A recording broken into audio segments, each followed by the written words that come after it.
over. Last night song. Pwede isa pang quickie ako na medyo bitin lang ang Nakatapat ba si Meg sa Dorifan? Yeah, late last night kasama ko girlfriend ko. Nag-check ito dito sa may andito.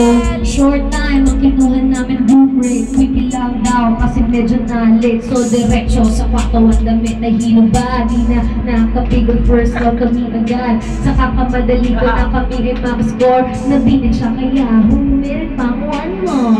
Pwede isa pang quickie, medyo bitin ng honey. Cause baby, 1 minute lang. Pwede isa pang quickie ako na medyo bitin ng honey. Gliding mare. Cause baby, it's over.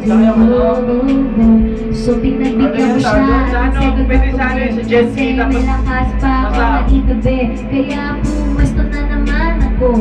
At dahan-dahan dinuga ko ang papasugan ko. And I pushed it in, I pulled it out. Nung nakaraos na, ako'y na-knock-out. Ang buong akala ko, we can take a rest na. Cause pagod na ako, bitin ka pa.